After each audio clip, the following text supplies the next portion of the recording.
Hello friends. अभी हम एक बॉटनी का काफ़ी इम्पोर्टेंट क्वेश्चंस देखते हैं। जनरली ये दो क्वेश्चंस बन सकते हैं या सिंगल क्वेश्चन में ही आ सकते हैं। सबसे ज़्यादा जो इम्पोर्टेंट है वो ये है कि इसमें क्वेश्चन पूछता क्या है।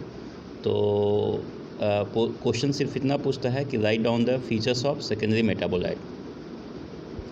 क्वेश्चन क्या पूछता है कि write down the feature of secondary metabolite. तो हम क्या करते हैं, सेकेंडरी मेटाबोलाइट का फीचर्स ना लिख के हम प्राइमरी एंड सेकेंडरी मेटाबोलाइट के बीच में डिफरेंसेस करते हैं और उससे हमारा दो क्वेश्चंस क्लियर हो जाएंगे। एक तो अगर क्वेश्चन पूछ देता है write down differences between primary and secondary metabolite, तो हमारे लिए फ़ायदेमंद हो जाएगा।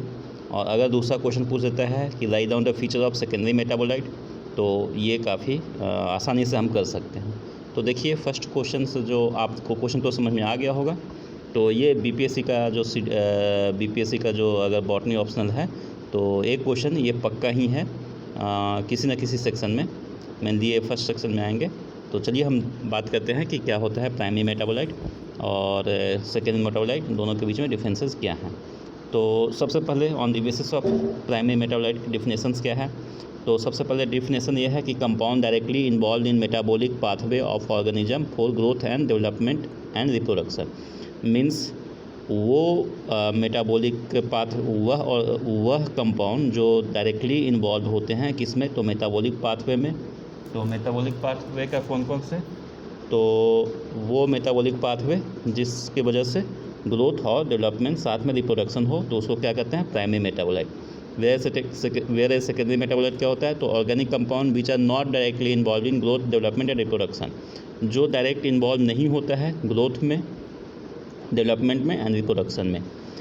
ये साफ थोड़ा आपको नहीं दिखेगा, लेकिन आप इसको नोट डाउन कर सकते हैं। जैसे जैसे मैं बता रहा हूँ उस तरह से आप आंसर्स को नोट डाउन कर सकते हैं।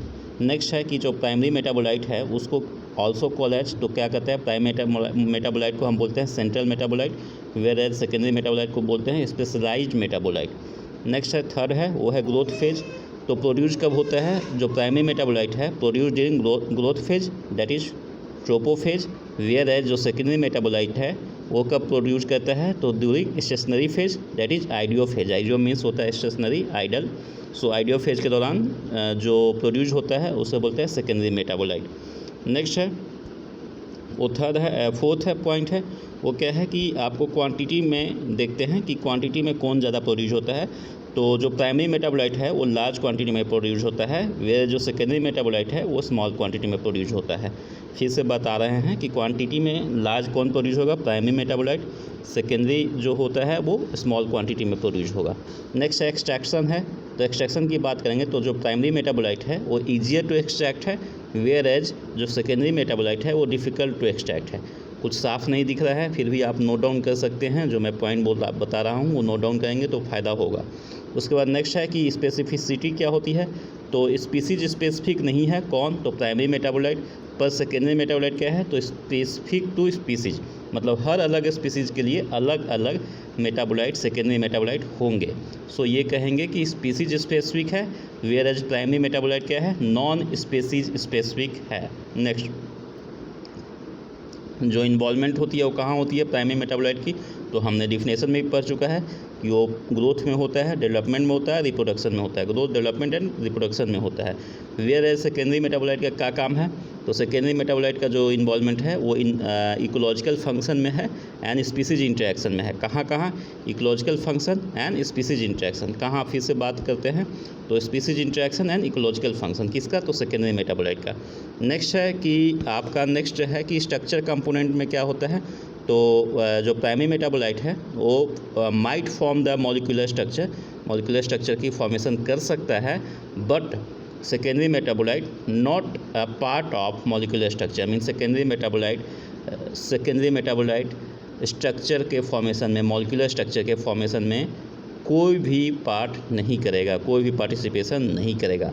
नेक्स्ट है इंपॉर्टेंस क्या है प्राइमरी का, तो प्राइमरी का इंडस्ट्रीज में इंपॉर्टेंस है, वेयर सेकेंडरी का क्या इंपॉर्टेंस है, तो बायोटेक यानी ड्रग प्रोडक्शन में इंपॉर्टेंस है। नेक्स्ट है प्राइमरी मेटाबोलाइट को हम डिफेंस में देखते हैं।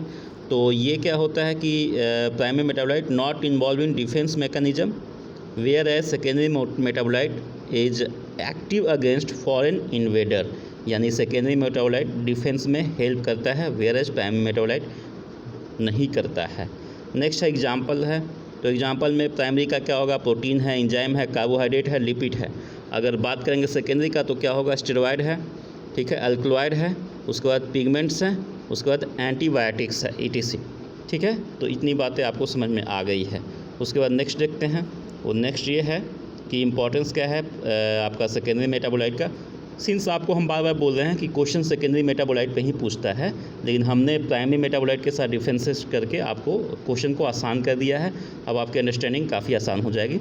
तो अब पूछा है कि इंपॉर्टेंस क्या है सेकेंडरी मेटाबोलाइट का, तो सबसे पहले है कि अट्रैक्ट एनिमल्स फॉर, किसके लिए, तो पॉलिनेशन के लिए अट्रैक्ट करता है। किसको, तो एनिमल को अट्रैक्ट करता है। कौन, सेकेंडरी मेटाबोलाइट। तो यानी पॉलिनेशन होगा तो रिप्रोडक्शन आसान हो जाएगा। नेक्स्ट है डिफेंस। डिफेंस में अभी हमने बात किया था कि सेकेंडरी मेटाबोलाइट डिफेंस में हेल्प करता है। तो डिफेंस कैसे है, तो अगेंस्ट हेर्बिवोर्स एंड पैथोजेंस, पैथोजेन और हेर्बिवोर्स के खिलाफ डिफेंस प्रोवाइड करता है। नेक्स्ट क्या है, कंपटीशन। तो कंपटीशन क्या है, तो agents of plant to plant competition, plant से प्लांट कंपटीशन के एजेंट्स हैं। नेक्स्ट है फोर्थ कि यूज कहाँ होता है, तो use in making drugs, insecticide, flavour, pigment, scent, rubber and species and other industrial material like gums, resin for human welfare. याद रहेंगे कहाँ कहाँ, तो ड्रग मेकिंग में, इंसेक्टिसाइड में, फ्लेवर में, देन आपको पिगमेंट में, सेंट में, रबर में, उस स्पाइसेज में, स्पाइसेज मसाला में, other industrial material such as gum हो गया, रेजिन हो गया, और फॉर अदर ह्यूमन वेलफेयर। तो बस इतनी सी है ये क्वेश्चन, और ये आपको 10 मार्क्स का क्वेश्चन आएगा। क्या लिखना होता है, तो बस लिखना होगा आपको कि write down the feature of secondary metabolite and what is their importance. या फिर हो सकता है कभी पूछ दे कि differences between primary and secondary metabolite. तो हमने ये क्वेश्चन को डिस्कस कर लिया है, आगे के लिए हम देखते हैं अगले वीडियो में। Thank you.